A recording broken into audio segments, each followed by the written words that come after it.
deciding one day they were going to go that way. No one had ever been that way before. No one even knew if there was anything that way before. It was amazing, and it changed the world. People can set their minds to magical, seemingly impossible ideas, and then through science and technology, bring them to reality. And that then sets other people on fire, that other things that look impossible might be accomplishable. Galileo is such a hero, in thinking big, and what he represents to me is both curiosity and wonder that humanity had, that pushed him and drove himself to invent and work on the first telescopes that allowed us to see the moon, and here we are. These aviation pioneers were figuring it out as they went. No one really knew how to build an airplane, right? No one knew how to fly an airplane. It was amazing and crazy and wonderful, and they wanted to explore. Many years ago, the great British explorer George Mallory, who was to die on Mount Everest, was asked why did he want to climb it. He said, because it is there. There's so many challenges in the world, and you can feel daunted by that, and sort of oppressed by that, or you kind of say, how might we think differently about this? Everyone else in the world is working on the next 10%. If you can be the one that delivers that 10 times improvement, you have a chance to really change things. If you want cars to run at 50 miles per gallon, fine, you can retool your car a little bit. But if I tell you it has to run on a gallon of gas for 500 miles, you have to start over. You need a lot of courage in this work, and you need a lot of persistence.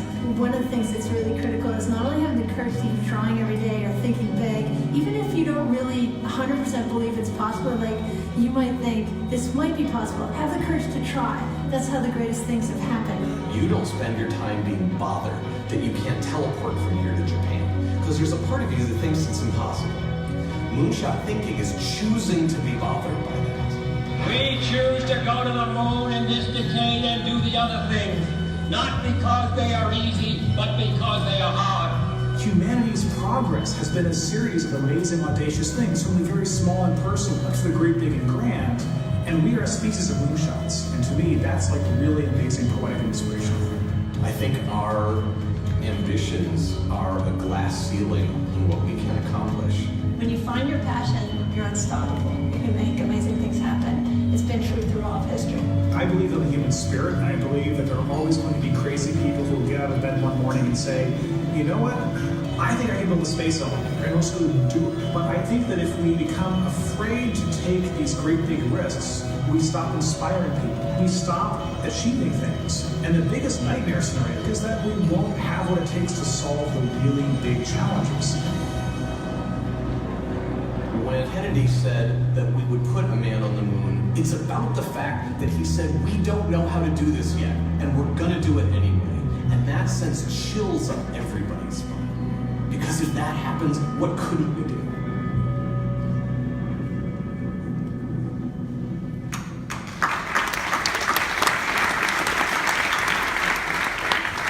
So that brings us nicely onto our Changemaker Forum. I think this may be the first time in our 7-year history that we have a... Oops, is that my little clicker going crazy again? Hang on a second. Let's try it again. This is the very first time that we have got a Changemaker Forum, which is all female.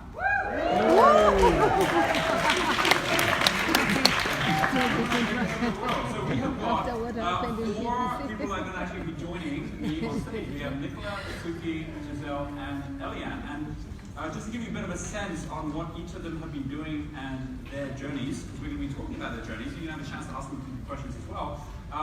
We have Nicola, who actually has moved country, gone from Australia out to Costa Rica. What she's now doing is going out and creating an incredible movement with women leaders all over the world, and with conscious leaders all over the world as well. She has now built an entire business around mission mastery training, and you're going to be hearing how she's done that and turned it into a fully online enterprise, which is allowing her to travel anywhere she wants, anywhere in the world, while impacting at a global scale as well. So how did she do that? What were the challenges along the way? How is she actually building her own community, conscious community now as well? And basically that whole pathway. She was actually with us on our trip that we just had out to China and Japan as well, which was super awesome. So we're going to be hearing from Nicola at the moment. Suki and Giselle both have got blockchain-related businesses. And so we're going to see what they've done and how they have done it on their journey as well. So first of all, for Suki, she has got a company which is called Market Orders. She was actually on our blockchain accelerator program we ran at WeWork at the beginning of July, and out of all of the companies that were there, we always make it fun in our programs, we always end up with some winner. Her company was the one that actually won out of all the different companies, and she was actually one of only 2 women who were there. All the rest of our, and she ended up being the winner. So her company, that's great. You know what I mean? And the company Market Orders is about how do you actually trust jewelry? How do you trust jewelry in terms of whether it's actually of the right quality, that it's actually being made in the right way? And earlier this year, IBM created something called Trust Chain, where they linked up with De Beers on the diamond side, they linked up with Rio Tinto and all the big gold miners on the gold side, to actually track all the way through for ethical mining and for ethical jewelry, so that you actually know where things came from and everything's tracking this on the blockchain as well. And what Suki's doing is one step further. She's doing this for all of the retailers here in the UK.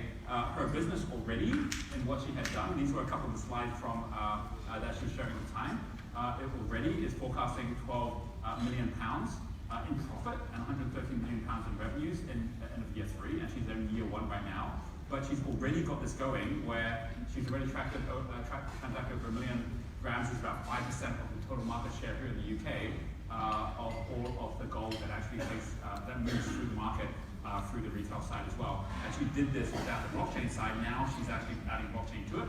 So we're going to hear her journey and how she actually grew that as well, which is like pretty super awesome to hear. So we're going to see that too. We're also going to be seeing with Eliane, that Eliane's business, which is Futurist Collective, is where she said, okay, I want to actually create a business which can be a place where people that want to know about future technologies and invest in them, that they can come on board and they can actually do that as well. She's based in the Netherlands and her partner is based in Australia, and how the 2 of them actually went about building this business and the pathway to create a community around this. We're going to be hearing about that as well. And then we also have Giselle, who has set up Zinger, which is using the blockchain to be able to drop transaction fees down and allow banking to happen with different countries, which actually found it really difficult to access capital up to this point. In this case, she's actually focusing at the Caribbean. We're going to be hearing all about Zinger and how Zinger is working now as well through her business. So all 4 of them are going to now join us up here on stage. Can you please give all 4 a big round of applause?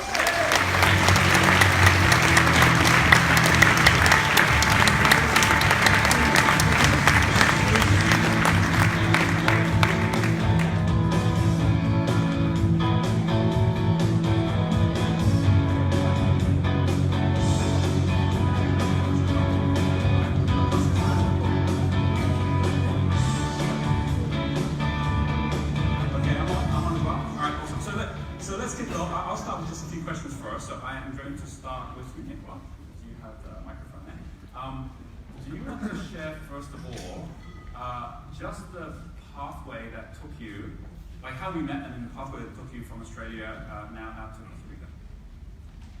Sure. We met at Fast Forward Your Business in Brisbane about 4 years ago, 5 years ago maybe.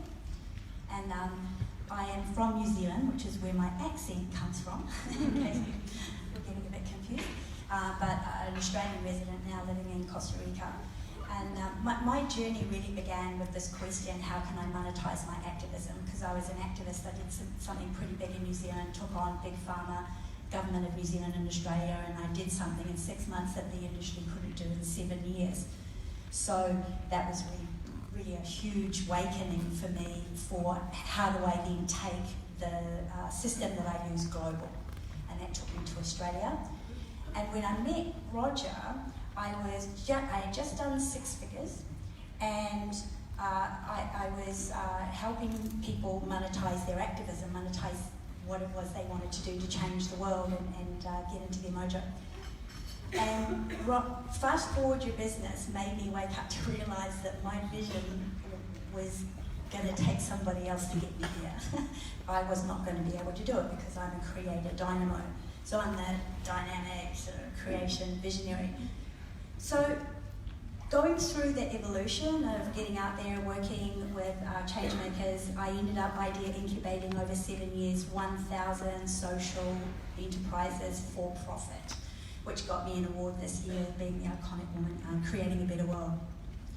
So being part of this council called the Evolutionary Business Council, they were starting to create some kind of global network for transformational leaders, coaches, TV hosts, radio hosts, to go global, be more global, and also create conscious community so we could support each other in going through our transformation while helping others to transform more.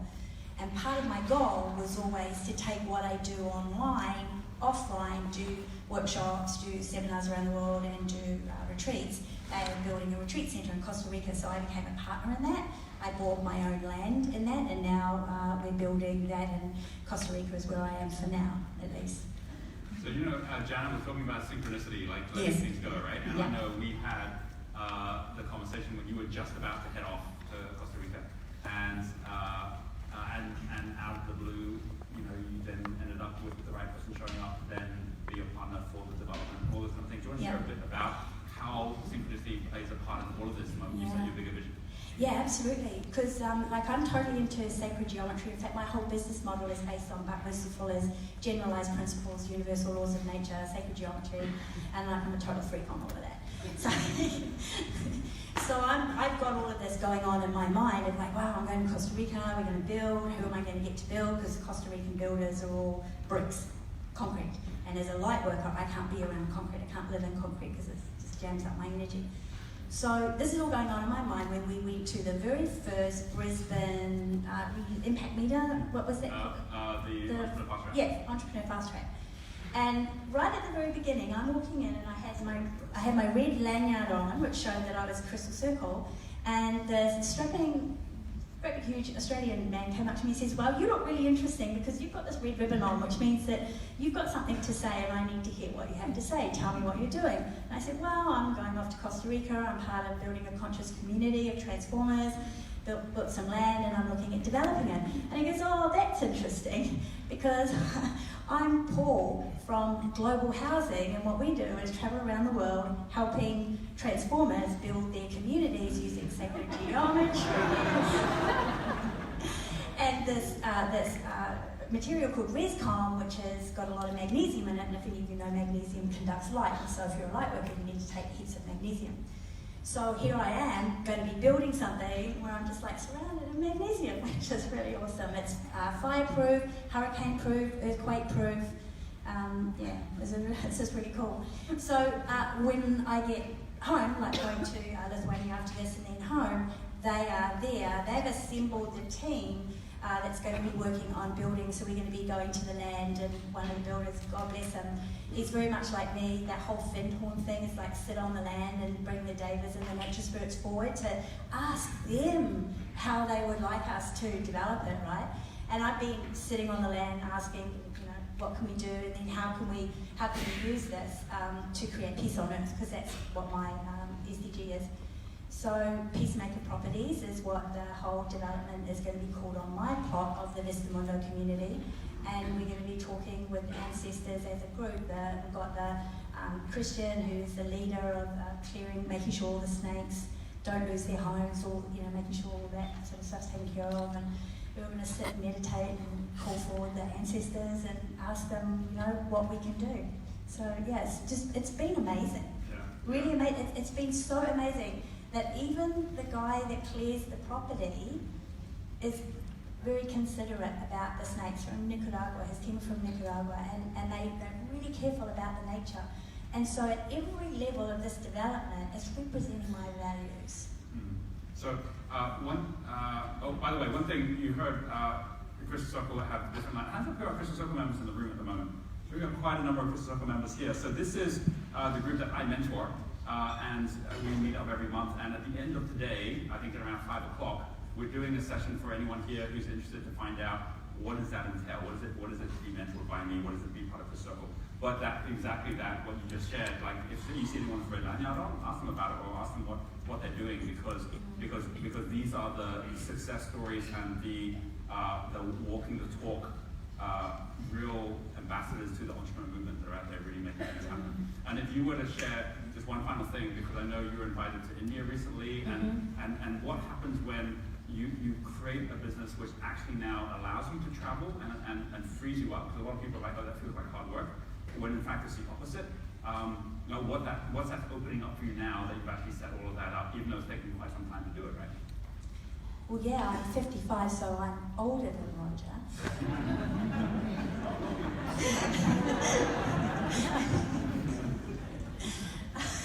So it has taken me a long time. I've had to battle back from cancer a couple of times, which took a bit of life out. When I was in India, I did this really amazing thing, I think. I put my hand up to pledge to introduce 35,000 women to the All Women's League, who run the Women's Economic Forum, which is where I was speaking at. And they have women's economic forums all around the world to give women a voice to speak out about what the things that they care about. And I have to give the dress back in April next year if I don't introduce 35,000 women to the organisation. And I want to keep the dress because it's really good.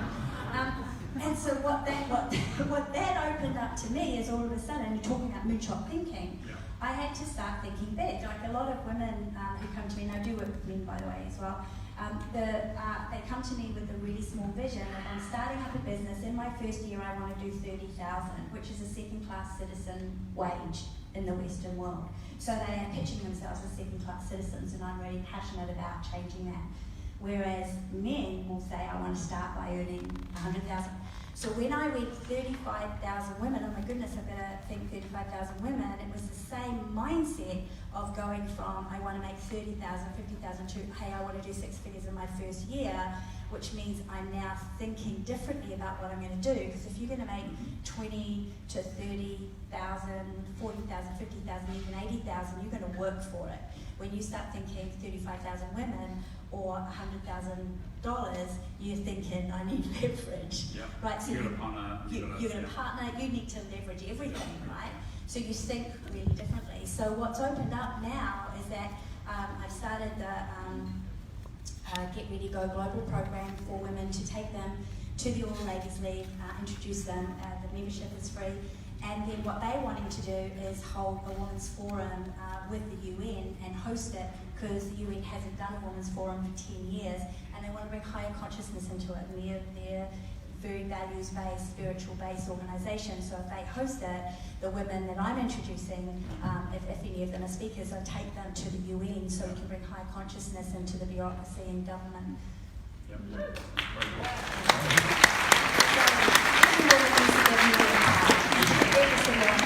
Every single one of you needs to give me a part, and I'll introduce you to that lady because it's really fun. Okay, great. So let's move from that to Giselle, because like in a way your business is, there's a crossover, right? In terms of those women who are just getting going, getting started. I'd love for you to share with everyone what background, if any, you've had in blockchain. The fact that you've actually said this is what I want to be doing, and how the company got started, that Genesis. Yes. Yeah. Definitely. Can you hear me? So, yeah, how did it all start? I get asked that question a lot. So I'm originally from the Caribbean, a tiny island called Grenada. 110,000 people, don't bother if you haven't heard of it. And I came here as a teenager, and my dad's British, he wanted me to have a British education. And I did software engineering at university, and I went into finance, which is where it all started. So I send money home to support my family, like many people that migrated to a new country. I send money home twice a month to support my little brother and sister that were still in full-time education. And it's so expensive to send the money at home. It could cost me £10 to send £100, and I had to send it twice because they live on different sides of the islands. And it's not a lot of money if you think about it, 20 quid to support your family. However, I started sending money home when I was still a student, and 20 quid is still a lot of money as a student. And I just kept thinking that there must be some way that I could make it cheaper. There must be some way that, we could reduce the cost of what is essentially translating one currency into another. And my background in tech has got me interested in Bitcoin when Bitcoin came out. And I thought, there's no way that's going to take off.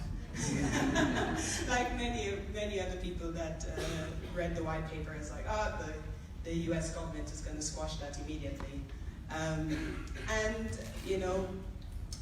I just kept reading about it, and I kept obsessing about the underlying technology, blockchain, and the potential use cases. And I saw some of the use cases much before they started speaking about it. I was a bit of a nerd, I'm not going to lie. I love understanding how things work. And I told one of my friends, and they were like, no, there's no way this is going to take off.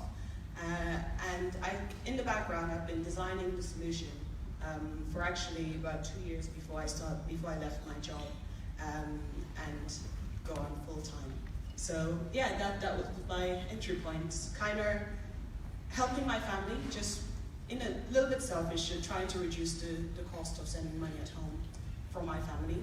But also, when researching into the problems, I thought just making remittances does not solve the problem of people being unbanked or poverty.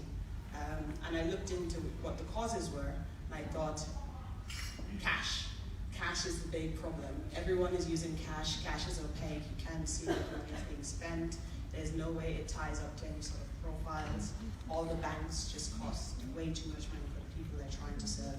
And yeah, I designed a solution that would enable people to get access to the digital equivalent of what would be a current account, would allow them to spend money, but also build in financial literacy tools, so they'll be able to understand basic things like interest, and later on I hope to provide them with a platform that would enable them to get small products that suits their spending pattern, that they can afford. So maybe microloans. Sure. And now, of course, there's many applications that are coming out all around the world, all around this whole area, right? Because it's one of the easiest ways to actually go out and support by just cutting down the cost of money, right? In this process, because you've got to the point where the startup's now moving, where you've got the MVP, but all those things, like there's challenges, and there'll be people here in the room that have challenges too. What would you say is like one of the biggest challenges you face, and what would you share in terms of advice or a thought to everyone who might be going through the same challenge? So I guess for us, we're not launched as yet. We're pre-MVP. We're just building out to MVP, but hopefully we'll be able to launch in Q2 next year. Some of the bigger challenges we've had was around, believe it or not, the technology itself were not the biggest problem. I went out and I did a bit of market research to understand the genuine need. There were a lot of solutions out there, sort of e-money wallets, but they're just reducing the cost of remittances and not actually solving for the underlying problems, which causes poverty. And I think that is reducing cash. And the bigger problem was actually finding teams when you had no money. Because I bootstrapped the business out of my own savings account for the last year and a half. So now my savings is crying, it's weeping, it's falling. And what I wanted to do, I wanted to get people on board that were equally passionate about financial inclusion, or passionate about giving back. And what I found is it was easy to get people to follow, but not for very long. A lot of people believed in the vision, and then it led a way where we had some people coming in that were promising things and under-delivering, as you would imagine in this industry. So I think finding the tech talent was the most difficult one. And then we're looking now to get some funding. Partnerships are also difficult, so finding the local partners that would adopt the solution, so charities, and I just wasn't in that circle in London, the social impact circle. Have you now started connecting with the right people? I now started connecting, but if anyone is in that space that wants to connect, the more people the merrier. I want my vision is for everyone, no matter the size of the market, to have access to financial inclusion products. And I don't think, and everyone is focused on Africa, as in they're referring to it as this country, but it's not. Everybody's focused on there, whereas there are lots of small islands, like my island and other islands throughout Asia, that have these problems with Definitely. no solutions, Yeah. zero solutions, whereas there are lots of solutions targeting the larger markets because everyone's trying to make a bit of a quick buck with social inclusion front. I'm going to move to Suki because, like, the same thing. You know, you're now involved with blockchain, with market orders, but you don't have that same technical background. So, do you want to share how you got to the point where you're now turning market orders into this blockchain startup? Yes, absolutely. So I spent a decade in banking where my soul was slowly dying, and I think a lot of people resonate. So I got to a point in my journey where I really wanted to do something different, and the only part that really interested me in where I was working was something called fintech, and this was about 2 years ago. So this was like the mashup of technology and finance, and that's the only part of banking that really sort of got my attention. So when I was like, sneaking away in my lunch break, I'd go onto all these different websites to just, sort of figure out what is fintech and what's this really exciting stuff going on. And that's where I started to learn about blockchain and Bitcoin and, like what Giselle was saying, micropayments, and that stuff just seemed so much more interesting than the boring spreadsheets that I was doing. So fast forward a year or so, I was actually involved with co-authoring the FinTech book, and that actually gave me a big chance to actually really delve into what FinTech was, what the capabilities was, and the opportunities this technology actually gave. So I co-authored that book, and then a year later I was asked by an author institute, because I'm also an author, I've got 3 books out. They asked me to look into the opportunities of blockchain in the publishing space. So I started to go down into a rabbit hole to look into how creatives and authors can actually use blockchain technology. And that led to me publishing my book on the blockchain, which was the first book in the world to actually be listed on the blockchain. And for, what does that actually practically mean? That just means that if you purchase a book on the blockchain, you pay with cryptocurrency, and you actually own the book. So for some of you who might have Kindles, hands up, anyone who has a Kindle? Yeah, so you guys buy books, you don't actually own the book, you only buy the license to read the book. So at any point in time, Amazon could wipe your account clean and you've lost that product. So what really got me interested with all this blockchain stuff was you actually get to purchase products directly from the authors and creatives, so there's a direct value chain. And most importantly, that value belongs to you now. There's no third party who's actually controlling all this stuff. So I was doing all of this stuff, and then whilst I was in my day job, I was also dabbling around in different startups. So this Market Orders is actually my 5th business. So it's true what they say with entrepreneurial paths, success is not just the one shot. So I was sort of trying to find my way, and I found my co-founder has a great experience in the gold industry, and he asked me to come on board to bring in some systems and processes. So for the last 2 years, we've been working on Market Orders, and essentially what we do is help retailers to get the products they need directly from the manufacturers. So again, they're actually bypassing the middleman. And this is when I thought, penny is dropping kind of moment. I thought blockchain could be used to help us authenticate the provenance of the gold. So, there's loads of issues about where does the gold come from, is child labor used in it, because consumers now are so much more ethically conscious. And so we're now actually looking into how to incorporate blockchain and allowing retailers and our customers to actually pay using cryptocurrency. And again, that sort of bypasses the middleman of banks. So you're actually interacting directly. And what I've also seen is it has a lot more cost efficiencies in the business as well. So this is very exciting and early times for us at the moment. So I love the way you've taken something you've got a passion for, which is the writing, and taken that as the in, then really learn about something, which then builds up your knowledge base to the point you can then actually be of real value as a co-founder of businesses across it as well, right? What would you say?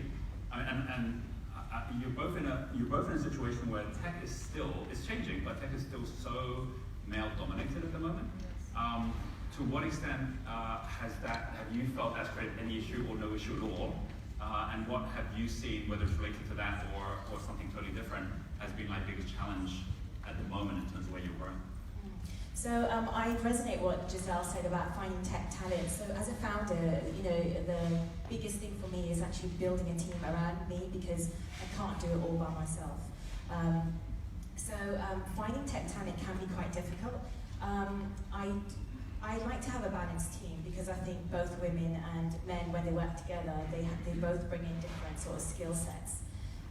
And so I haven't seen many female women in the blockchain space, but having said that, I think this is like the best time for women to actually come and join this space, because blockchain is all about democratizing, it's all about equalizing. You know, no one cares what you look like, but if you're doing the job, you know, blockchain is a huge space for ordinary women and people just to make such a huge impact. And so if there are women in tech or in blockchain, I think now is the time to really embrace that and be a leader and show people that, you know, you might not have all the knowledge. So I'm relatively new to blockchain. I've only been in this space for about a year, but I've managed to release a book on the blockchain. I get paid in cryptocurrency. I understand what digital wallets and all that stuff is. So I'm even in the blockchain space. It's like 1 week is like a year. Things change so fast. So, you know, if you don't know something, it's okay. You can say, oh, you know, that's like 2 weeks old. It doesn't really matter. You can get away with that sort of stuff. So I would just say, if there's anyone who has an inkling about wanting to learn about this new technology, because it is going to transform the next 5 to 10 years, you know, however you feel about it, it's happening already. You know, people are paying for their coffees and mortgages with cryptocurrency, and it's really going to create a different world, even for the next generation. So I think the sooner you jump on and just start learning, you know, it's only going to benefit you. And if there are any women who are in this space, just, you know, be proactive, show people that you're in this space. You know, if you're on LinkedIn, just put blockchain in your header, and people will just reach out to you. And, you know, I'm very active on the blockchain scene in UK, so is Giselle, so just feel free to reach out to us. I'm always happy to connect to women in blockchain, and guys, of course, as well. Everything Suki said I resonate with as well. And yeah, more than happy to connect with anyone. And I have this policy on my network that Suki knows. If you have a problem, come to me. I'm sure there's someone that I could hook you up with to help solve your problems. And yeah, it's exactly the same. So it's still, the industry is still very male dominated. Luckily, there have been a few initiatives to bring more women into the space in technology. I'm so happy when I go to tech conferences and there's a queue to the blue, and you know, it's no longer just you know, little things like this where I'm like, yes, there's a queue. You know, it's a good sign, you know. And I go to these blockchain events and I see more and more women, and that is a fantastic sign as well. And it's one way of kind of taking control of your future. Technology. Everybody knows technology is the future. It's not, the barriers to entering is relatively low. It's not, you know, there are lots of different ways that you can get in. So understand it and take advantage of it. Very cool. Let's come to Eliane. And Eliane, I'd love you to just share with the Futurist Collective what was the genesis and how that came about. Genesis of the Futurist Collective. So my business partner and I, we have a background in consulting. And with consulting, you kind of always look externally and then bring it inside and then help the company transform as we take them on a journey. And as mothers, we kind of get disrupted ourselves. And we see all this tech coming, and we're like, surely we can do something. I want to get involved. How do I get involved? We're not really finding good solutions. And then we saw this piece on the ICO, the funding side, the investment side of cryptocurrency. And then we got really excited because we're like, now everyone can actually get involved and put skin in the game. And what we find is with ourselves, I'm not sure about you, as soon as I put money into something, I've got eyes on it. I'm like, I know where this is going because I wanted to track how my money's doing. So we kind of went, okay, how can we use all these things together and make something out of it for people that are mid-career, who want to get involved, who are interested already, and really give them a mechanism to get more involved and to actually start harnessing the trends and start riding that surfboard or start developing a surfboard to see the waves, which waves are coming, and then do that. So that's how it kind of got born. We kind of got a group of kind of like the tribe together, the consulting tribe. We have a few people we work with extensively. Said to come over to Bali, your resort. Absolutely loved it there, by the way. Definitely not a bad place to be. And we brainstormed about future trends. We developed some mental models around, okay, what does it mean for us? How do you do this as a career professional? But also, how do you become kind of adept at seeing the waves, seeing the changes, and learning about them, and then investing in them? Because, you know, we all have time. You usually are in a role where time is kind of not a cheap commodity. We only have so much time a day.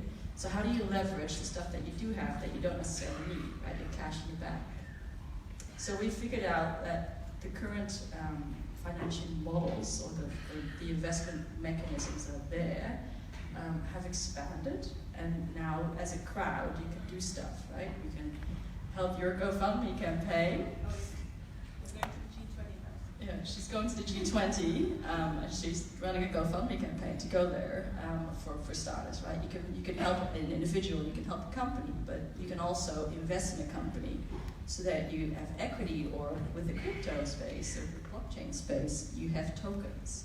So you become part of the ecosystem. So as the wave kind of grows, as there's a rising tide, you help ride the wave, and everybody wins. So this is what we've done with the collective. We actually set up a syndicate which does both equity investing and crypto investing, and each individual member gets to participate in monthly learning sessions where we explore future trends with experts. So we invite Nicola or Giselle and yourself around blockchain and explore and ask the questions, not just what is it, but also what's the opportunity now for me as a professional in a particular industry, and what's then the opportunity from an investment perspective, because that's where it really gets interesting. That's where you get 10x, right? If you can 10x your assets, if you can 10x your network, which is what we're also doing, we're building a global network of investors. Normally, angel investment happens very locally, or it's exclusive clubs and all that backdoor stuff. You kind of go, well, normal people don't really know where to go. Well, now anyone can be part of an investment group. It's just a matter of wanting to go there. And the reason why we link the investment to the learning is because as soon as you put skin in the game, you will learn faster and better, and you will see the opportunities faster. Awesome. We're going to open this up for questions from everyone here. But before we take the first questions, I'm going to ask everyone to be just thinking for a moment, given that we have got 4 pretty incredible entrepreneurs here who are each forging a path with different strategies, and they might be aligned to yours in some way. It might be something that you actually heard that you think, you know what, I want to hear more about that particular area. If you had a chance to ask one question of one or more of the change makers here, then who would you ask a question to, and what would it be? Take a moment with the person next to you and come up with your best question. What would it be?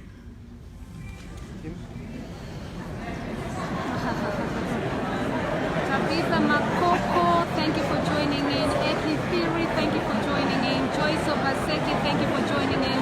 Uju Pamela Anomi, thank you for joining in. Martin Kuria, great to see you. Vida Obieda Gawutu, lovely to see you. Dr. Sylvia Pochapli-Kambi, lovely to see you. And also it's really reminds me about your global summit, which you invited me to be a key speaker. Beautiful to be done here with Roger Hamilton. Friday at Cannes, our photographer, great to see you. And I'm inviting you on the 19th to be our photographer. 19th, be there with us at houses of at Potcala's house. Be with us Friday, 19th of October. Put that in your diary today. Marianne, only lovely seeing you. Jenny P.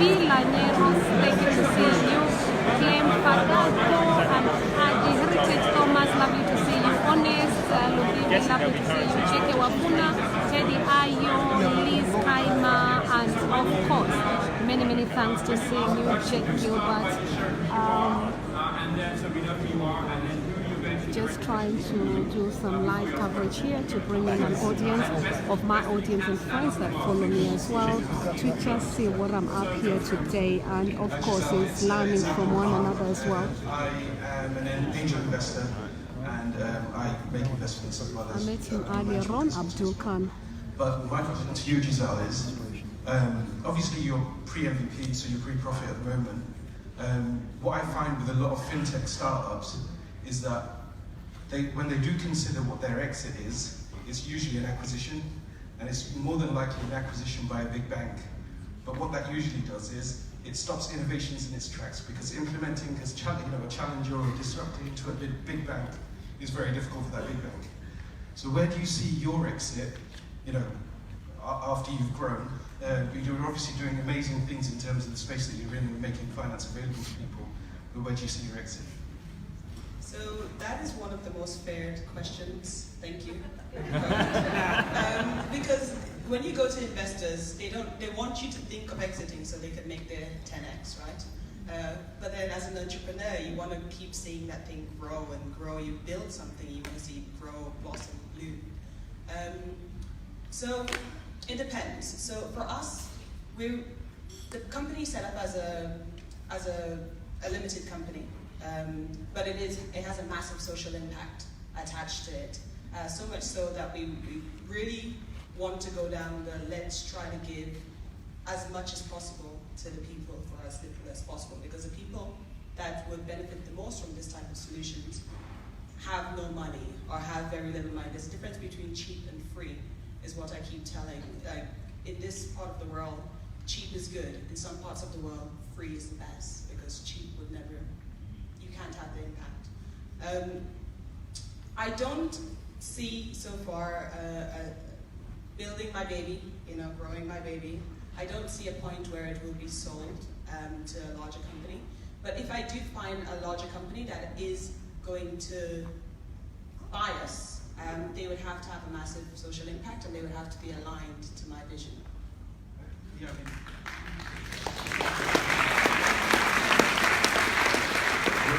that is a great answer, Giselle.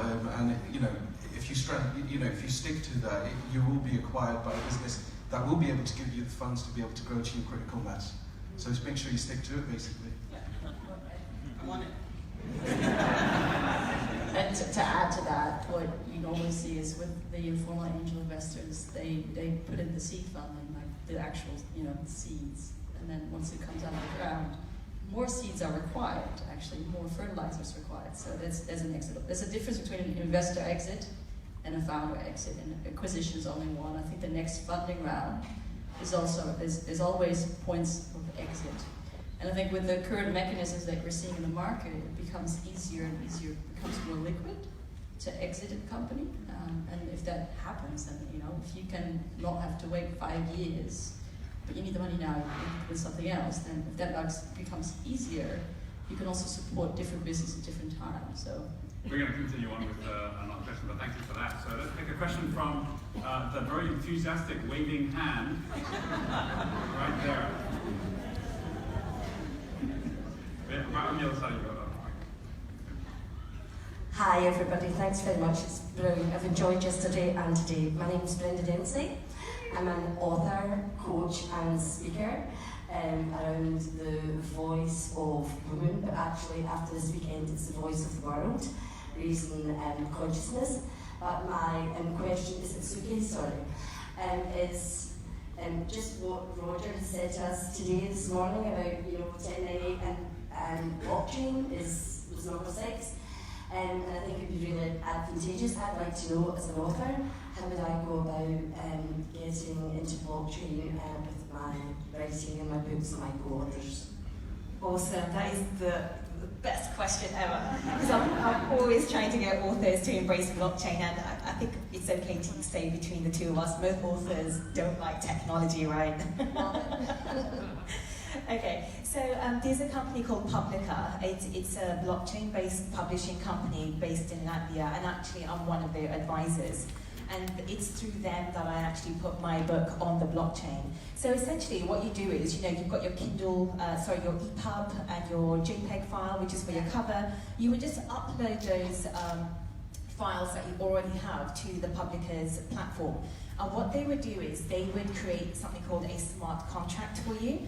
And essentially all this is instructions that say when your book is sold, X percentage goes to you, X percentage goes to Publica as a service fee, and X percentage goes to perhaps a charity that you want to support. Yes, and so this, absolutely. So it's as simple as that. And you would have an app on your phone, which also doubles up as a digital wallet. So your app would have a copy of your book, and it would also allow you to accept payments in cryptocurrency. And essentially the way it works is when you have your book on the blockchain platform, it has something called a private and a public key. And when someone pays in crypto cash for your book, you just give them a private key, which gives them access to read that particular file. So those files get downloaded onto their app. They can actually read the book, and that's there. It's there for life for them. And the great thing about that is you get paid in, what, 10 seconds, as opposed to Amazon, who takes up to 3 or 6 months, right? Yeah. So I sold a couple of books, and I think I got like, my payments came 6 months later, which is, not great. I'm still waiting. Yeah, there you go. So, just go to publica.com and we can help your book get listed. And you can also, another very exciting thing is authors are able to do a book ICO. So an ICO is a way to raise funds. So many businesses are actually issuing tokens and raising funds in that way, and you can also do the same. So you can do an ICO for your book, which helps you basically to raise the funds you need for your book. So if you need editing or marketing help, and once that closes, you get the cash straight up, and you'll have time to produce your book. So just check out publica.com, or just connect with me on LinkedIn, and if you have questions, I'm happy to help. Thank you very much, that's wonderful. Thank you very much for that. Okay, well, let's take the hand up here. We've got a microphone coming in the center. It's coming down. Okay, so my name is Dominic. I'm a student at the moment, and I'm aspiring to be a public speaker as well. My question is for Nicola. So first of all, congratulations on your business, and can we give her a round of applause for beating cancer as well, everybody? That's amazing. So the question that I'd like to ask is, you made it quite clear that you're a very spiritual person, and I was just going to ask, how do you balance your spirituality and business, and how do you fuse them both together so that it can benefit both sides of your life? Oh, it's a really good question.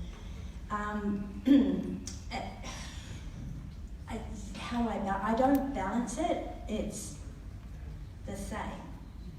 So in terms of practically what that looks like is my first 2 hours in the morning is all spirit, whether it's getting my head on straight, meditating, like just doing my routines every morning. And then during the day, I'm really well practiced in a meditation that's self-reflection, so it's like you see everything out there, but I'm seeing everything in here. So it doesn't matter what goes on in my business, and this year particularly I've been practicing that meditation a lot. It's like the consciousness within me, what's coming up in here. So I'm able to go about my day and stay productive while inwardly meditating and dealing with the consciousness or looking at anything that needs to be, and just constantly bringing myself back to the still place, which isn't my nature. Like, my nature is drama. So and it's like, oh no, the website's crashed. So I don't do that anymore because I practice it. So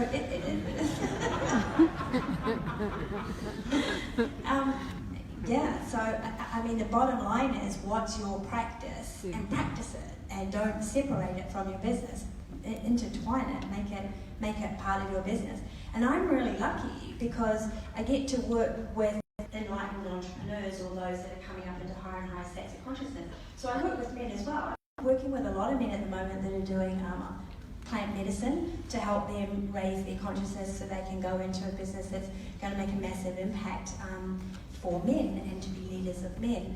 And I'm finding the conversations I get to have are off the charts, off the planet kind of conversations.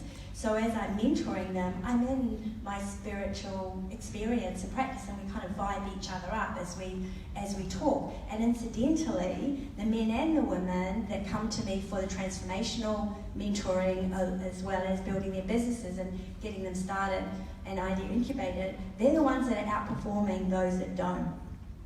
Yeah.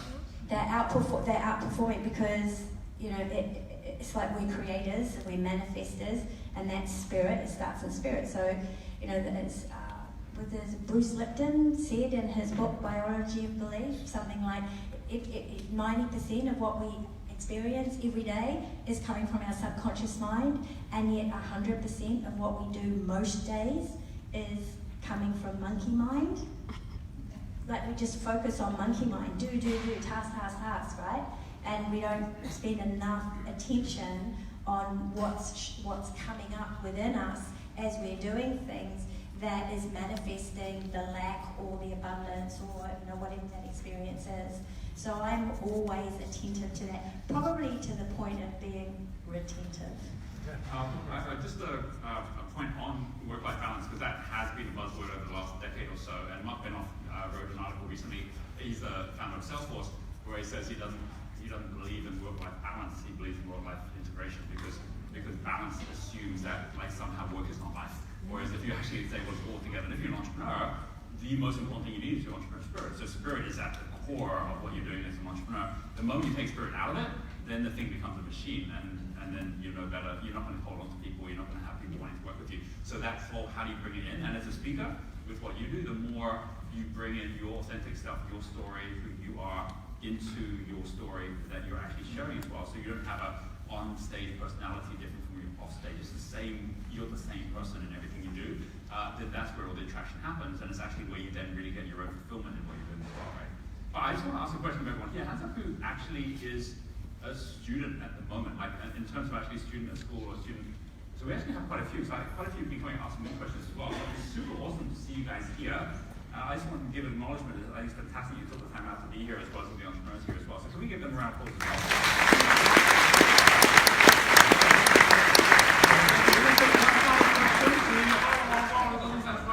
We've got a hand up right over here. She's standing as well, right? So, sorry. Hi, apologies. Go for it. My name's Karina. I don't get scared often. When I had the idea to stand up, I got scared. I said, I better do it. Thank you. I work with young people and children from babies to 18, have done all my life. I am learning how to make a passive income online, and I want to have a virtual reality game. I don't get scared, so this is kind of fun. I want to have a virtual reality game that teaches young people about their choices, perceptions, and consequences. Anyway, that's where I am. And my question is for Suki and Giselle, because you're telling me about blockchain. I know a little bit about Bitcoin and cryptocurrencies, only a little bit, but I was just wondering, how do I now kind of learn to get paid in cryptocurrencies? Because that's quite important. In any job that I have, or any kind of field that I have, or learning to make money online marketing, how do I get paid in cryptocurrencies? Because I think that's the future, and I think I need to go there. Yeah. Okay, so on practical terms, you need to open a digital wallet. You can go to myetherwallet.com. Takes about 10 minutes to do that. Just make sure it's the legitimate site though. myetherwallet.com. Instructions there, you can open up a wallet, and it's just as simple as asking whoever's going to pay you, can you pay me in cryptocurrency? And the biggest ones is Ether, or it's Bitcoin, or it is Ripple, there's Light, there's quite a few. So really, practically all that needs to happen is you have a digital wallet, the other person has a digital wallet, and then they just send the payments to you, and your wallet address is like a 25 numerical and alphabetical code. It practically is as simple as that. Okay. Do you have anything to add, Giselle? Yeah.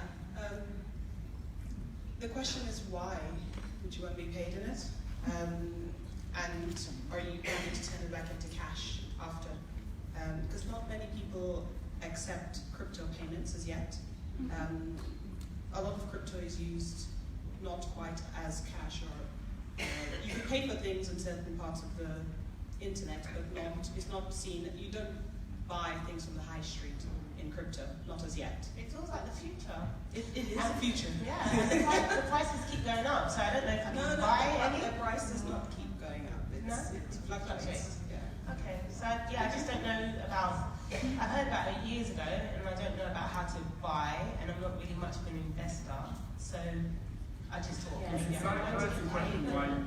Sorry, I would not suggest doing crypto trading because it's the flashy thing to do.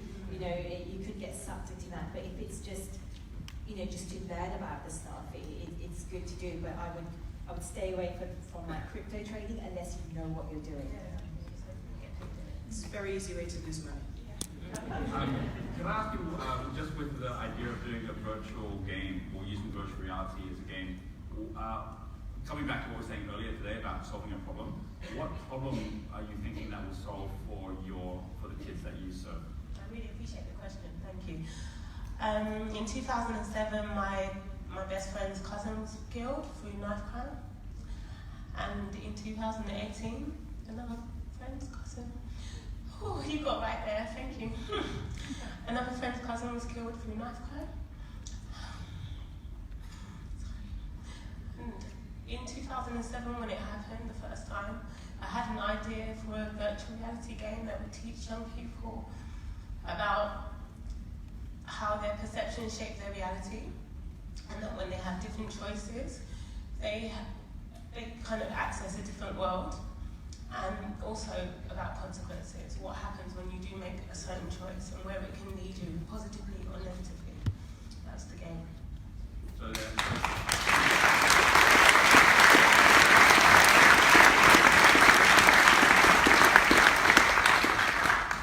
the reason I asked the question is that's the authentic you, right? That's why you're doing this. And really what's happening within crypto, separate from blockchain, which is fundamentally just creating private currency, creating your own private way of having money, which incentivizes certain behavior, is it allows you to incentivize behavior for the people that are working with you. So as an example, the fastest growing fitness app in the last 12 months is Sweatcoin.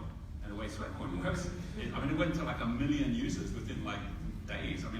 The way it works is you walk, you run, and instead of just having your Nike, watch or your Apple Watch telling you how much you've walked, it's giving you sweat coins for how much you're walking or running, and you can then you can use those sweat coins for discounts against sports shoes and against all their partners to go buy stuff. So it's like, right, I'm walking, I'm gonna get my new shoes, and so everyone's just out there exercising, walking. So you can issue currency in a way that creates behaviors, and then have partners that then work with you in that as well, right? And you take that same idea, right, of what you want to do, right, and you say, what's the number one thing you're looking to create in someone, and maybe it's responsibility, right? Maybe it's safety, right? Maybe it's truth. You decide, right? But you go down that route where you create a game, which actually then gives people that chance to have the safety coin or the truth coin or whatever you want to call that, and then they know that with that they're going to get benefits, and they're going to actually be part of a community where they're going to lift up in that community and actually feel that I am safe, I am connected, and because consequences only work if you've got a community with the consequences against, right? The moment you don't have a community, it's like, I don't care, right, whatever the consequences are, because I don't care about the people giving the consequences, and so you're still going to have that issue. So there is always going to be a way that you can read through why these things are so important, and why these companies are creating these different currencies, and why people are buying the currencies is because it's more than just I want to buy and sell the currency. It's like I put a value in this currency, and many of the games, they've got currencies without them being cryptocurrencies. Pokemon Go grows because people can actually go in there and physically buy the Pokecoins. It's not a cryptocurrency, but it's got a value to it, because you can then do all sorts of stuff with those coins, right? So just be really aware that today, whatever behavior you want from your community is going to come from whatever incentives you give the community. And the incentives today are yours to issue, right? You can create those in a way. Frankly, every one of you should have a business that has its own currency. We're doing that with Genius U, with our own, Genius Dollars, and by doing that, you then have that ability to really build a really strong community who comes back because they've got something to spend, right, in a way that they've earned it. And hopefully that makes sense to everyone. That's better than actually just looking to try and trade a currency which you have no interest in that's out there. Does that make sense? Can we please give our change makers a big round of applause?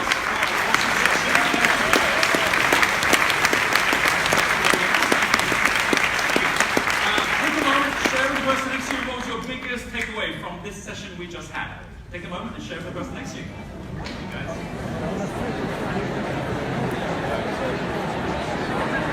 I'm going to change phones now, so please allow me to do that.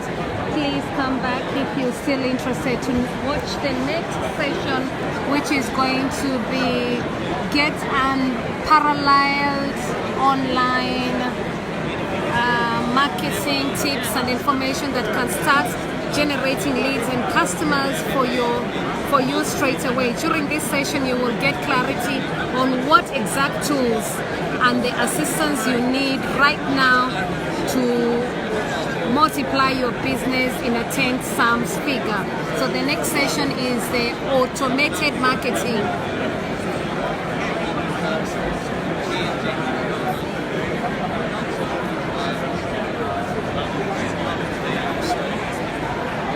I'm gonna leave you and love you, and my name is Juliet Makapila. Follow me at JNM1000 at JNM1000.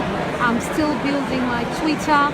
You can always look at me on Facebook, where my whole I know I'm not able to follow some of you, but if you inbox me, I will always add you on my Twitter.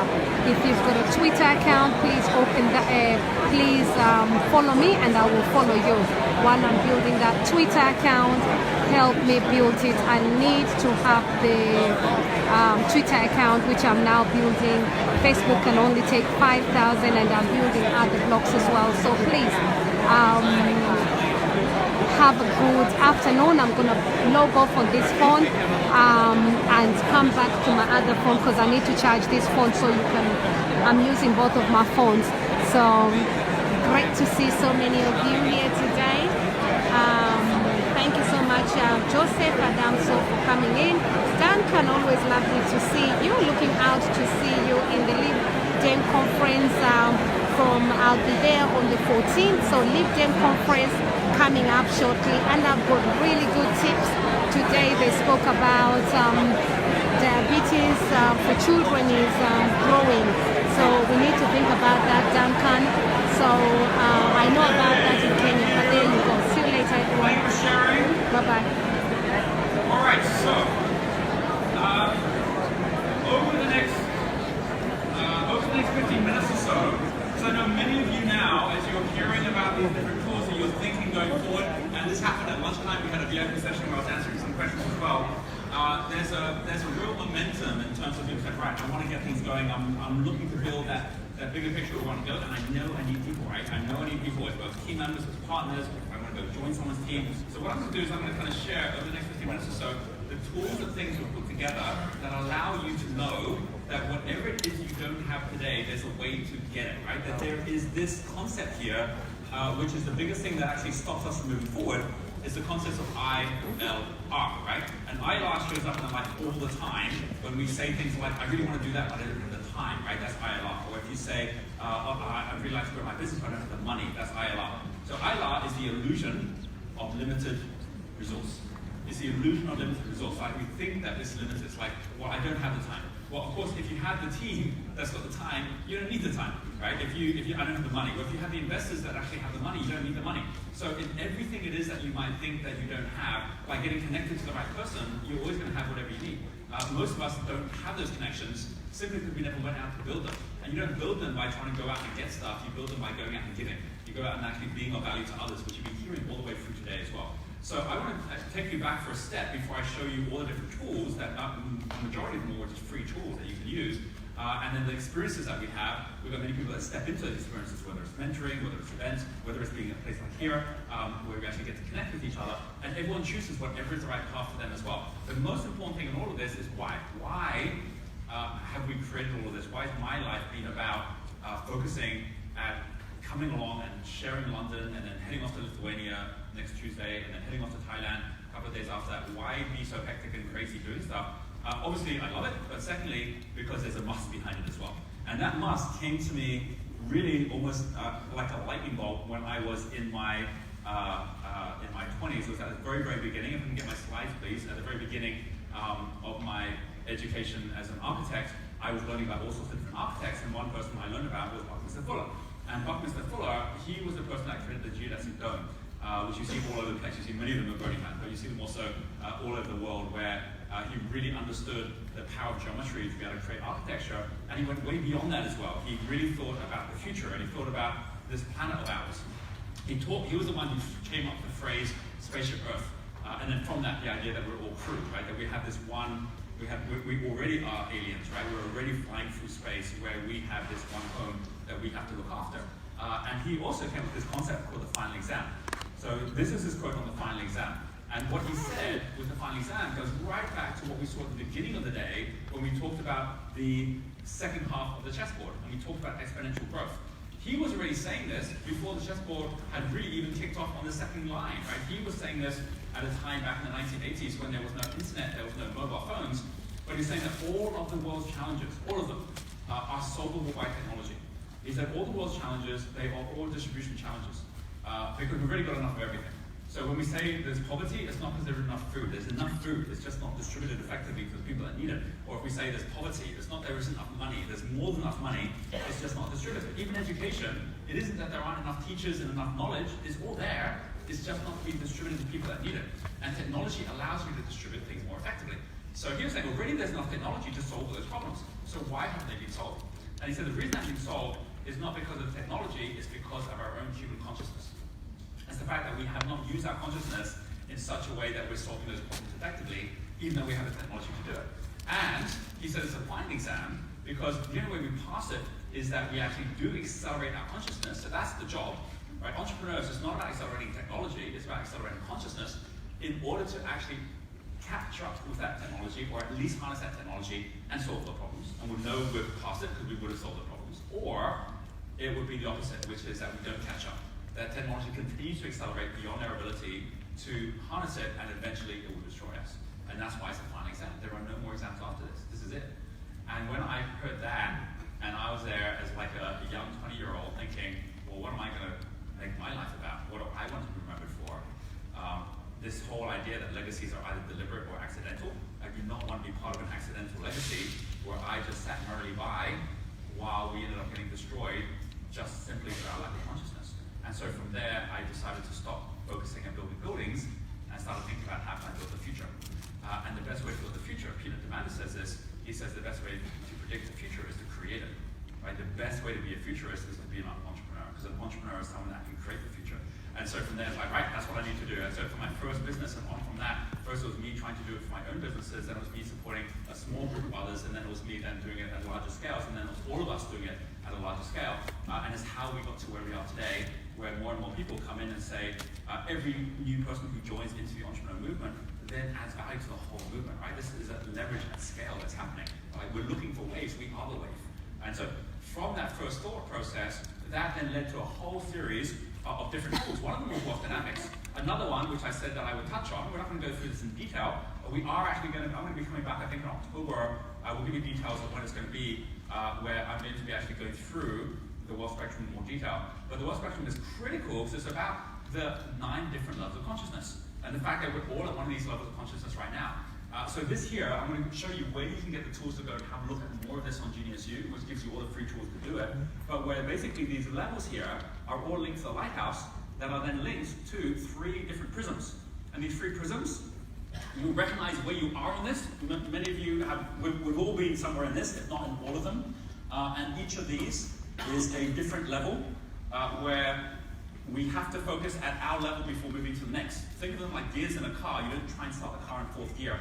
So the very first 3 at the bottom is called the foundation prism. And then the foundation prism is all about your personal flow. So this is about have you earned the right to even start a business yet? Have you got your own personal flow sorted out first?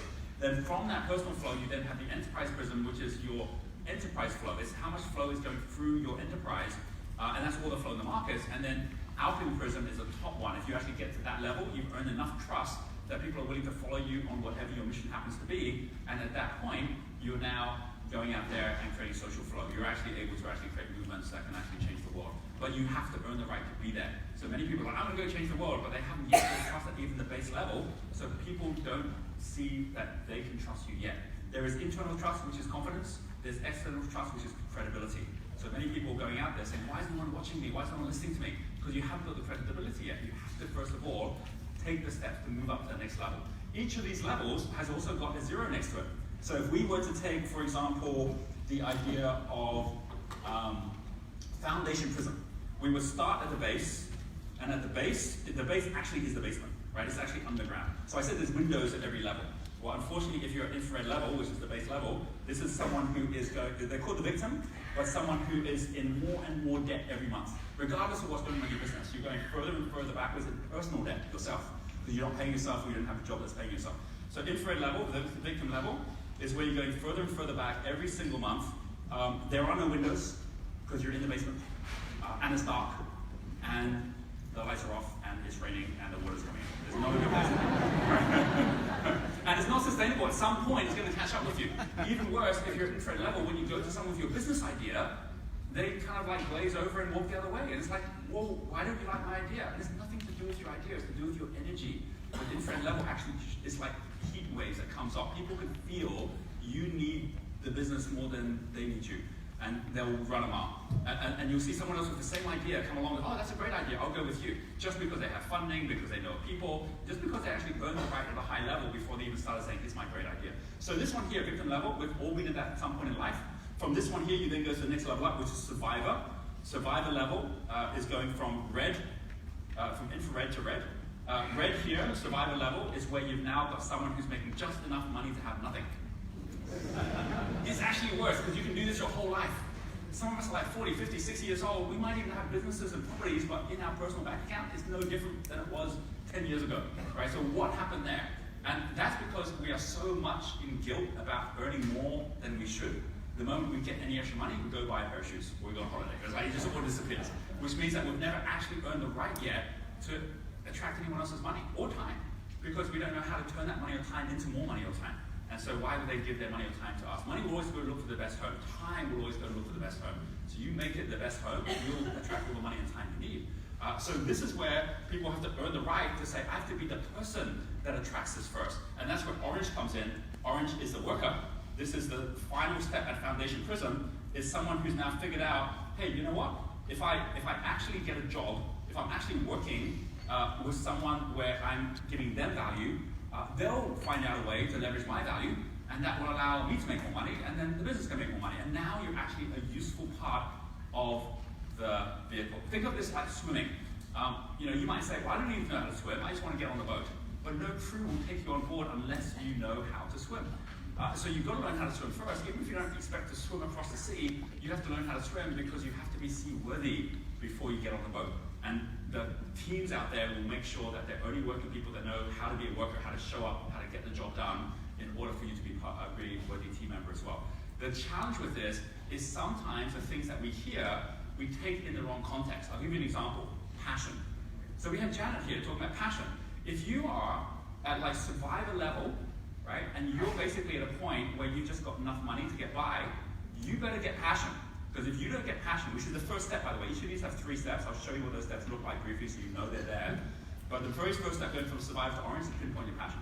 Because that's what's going to make you do more than just the bare minimum. Otherwise, you do the bare minimum, clock off, and you'll be gone. But the moment you're doing because you're passionate about it, you do more than you need to do, and the money will start showing up. But if you're down here at infrared level, the first thing you should do is not passion. In fact, passion is the last thing you should do.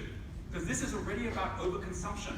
You're already spending more money than you're making, right? And this is not right. This is like overconsumption of food, right? You're eating more than you're actually burning off. It's the same thing. So if you're overweight and you want to go on a diet and you go to a dietitian and the dietitian has this belief that the first thing you do is follow your passion, you're in trouble, right? So what should I eat? Oh, what's your passion? Chocolate cake. That's what you're in trouble, right? So there's always going to be the right time and the right place to follow the right thing. So what is the right thing at victim level? It actually is doing your duty. It's actually commitment. It's actually making it a must.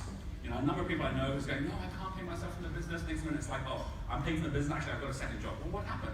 Oh, I just realized I'm having a baby. It's like, the moment you've got something that actually is more important than you realize, hey, you know what? I better buckle up and actually be paying my worth. This is really about low self-worth, and then we actually go to a high level, right? Most of education is about how do you go from a survivor, pocket money, to how do you go to orange, getting a job, right? Whereas most of education needs to rise up to this level, which is how do you go from orange level, which is getting a job, to yellow level, which is creating jobs, right? So the next level up, which are the next 3, are then this one, which is the yellow level, is the opposite. Enterprise Prism, there is probably $9 trillion per day of money that changes hands. That actually physically changes from one bank account to another bank account. $9 trillion. And that's more than enough for everyone on this planet. There's only 7 billion people on this planet, but most of it isn't flowing effectively through all the right hands. And so this is about saying, well, and it's all flowing through these three, that's it. So if you aren't connected to one of these three, you're not getting any of that money coming your way. If you are, then it's like, I now know how to create flow, whether it's 10,000, 100,000. Each of these, by the way, has got a power of 0, meaning what you think is a lot of money and what you think is an okay floor, your ceiling is someone else's floor. I'll give you an idea of what it looks like. If you're at this level here, what's not really a lot of money is like $10. I'm just giving numbers here, and you could take these as pounds as well. But like $10, not a lot of money. Is someone at infrared level, like, oh, $10, I'll just go see this movie, not a big deal. But $100, that's at this level, right? $100 is your ceiling. Like if someone says, I'm going out for a meal, well, where is it? A fancy restaurant, it's going to cost $100. You're like, you know, I don't need that fancy meal. You can go be posh and do a fancy meal. I don't need that. Because $100 is a lot of money to you, right? Because the amount of time it's going to take to get that $100 back is too much time, right? So as a result, you're not going to go do that thing. I still remember when my experience of this, like vivid experience of this, was when I was like 7 years old. 7 years old, I was in Papua New Guinea, which is like out north of Australia. And my parents were there at the time. They were working in the university there.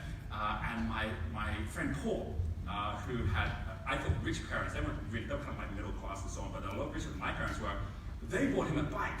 He got this bike. I was like, didn't even have shops in Papua New Guinea, right? They had this ship that comes in once a month and it has a bunch of stuff. And I had a bike on there. And he's like, I got a bike for my birthday. I'm like, I want a bike. I go to my mom and dad, can I have a bike? And they're going, you have to earn your bike. I'm like, great, I'm going to earn my bike. And at that point, we got a kina. A kina was about $1, a kina a week, right? Which you could go buy sweets with and stuff like this.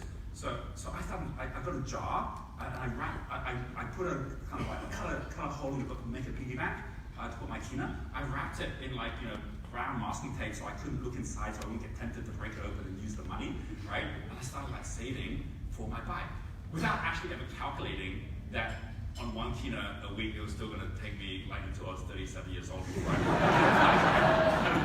anyway, I was like, I'm going to save the money. So this went on for about 6 months, and about 6 months we were due to move house. We shifted to another house that we're renting. My mum was like, you guys go to school, I'll pack your cases. We came back off school, we're in a new house. And then that weekend, like, I've got my kina, and so I'm going to look for my job. Can't find my job. So I go to Mum, and I'm like, hey, Mum, did you see, like, the jar in my room? He goes, no. No, I had a jar that was there. I hadn't been telling her I was saving all this money because I thought I was going to surprise her with this, right? And I was like, there's a jar that was there. She said, no, it had, like, masking tape. Oh, that was rubbish. I threw that out. I was like, what? I'm sorry, was it important? I was like, no. Okay. I didn't want to tell her. She'd thrown away a fortune. That was like 6 months of my life. Now, if you work it out, it's about $20 at that point, right? And I thought afterwards, later in life, I look back, and that was one of the most traumatic experiences I'd ever had with money. And I was like, why did it affect me so much, like $20 worth, when $20, I didn't even notice $20 today. Why did that affect me so much at that time? And I realized why it was. It was because it wasn't the money, it was the time. That was 6 months of my life that I was never going to get back. 6 months of waiting, of saving, that was never going to come back. And I thought it was going to take me another 6 months to actually just get back to the same place again. So money is just crystallized time. If you know you can make $10,000 a day, then 10,000 is not such a big deal anymore. If you know it's going to take you 6 months to make 10,000, then that 10,000 is a huge deal, right? So money is not relative based on what you can buy. Money is relative based on how you can earn. And so the moment you actually say, well, then my earnability is going to go up, what does that need to grow to? Someone here at victim level is always going to think $100 is a lot of money, so they should not even be running a company. They should be going and working with someone that gets them out of victim level to survivor level. Someone at this level here should be saying, I've got to get up to orange level, where $1,000 is my base. Orange level, by the way, $1,000 is not a big deal. I'm going to buy a new mobile phone, I'm going on a holiday, because I know I can go earn that money because I've got a job that's paying me that every month, right? So, or every week even. So that's the base. But you go to someone at orange level and you say, okay, sorry, you've just lost $10,000 from your bank account. Someone at orange level is going to go, okay, that hurts, right? And they're going to sort that out in a way that someone much higher wouldn't even notice that. So this one here, orange level 10,000, the next level up here is now going from the orange, which is, I wrote orange here, but I should have written worker to player. Now we've gone inside the circle. These are all the spectators. They're the ones enjoying the show. Inside are now the ones saying, I'm showing up now. This is player. These are the players on the pitch. This is the player like the guitar player, right? Everyone's come to see the guitar player. They're great at what they play. This is like the one-man band, the solopreneur. Some of you at this stage right now, where it's like, yeah, 10,000, I know how to make 10,000. I go create a little product, I go out and sell to some people. But the moment someone comes to you and say, what about 100,000? It's like, oh, okay, that's a stretch. Right? 100,000 is much higher. You're just adding another zero. That's at the next level up. So, but 10,000, 20,000, yes, I can make that kind of money. But it's by doing what you do naturally. The problem is, just like playing guitar, if you stop playing, the music stops. So there's a lot of people at your level where you've got a business going, but you've got to show up for the business to make the money. You can't rely on your team yet. You can't rely on other people yet. And so it's like, how do I get to the next level up? And as long as you're at that level, you can't move up to that next level. Right now, by the way, Orange they have the same problem going from orange, worker up to a yellow player. They have the same problem, which is how can I actually quit my job and go from basically here up to here without dropping down to here? And the answer is not to quit your job and go do that. You've already heard this here, right? In terms of, like Giselle was saying this, like I had my job.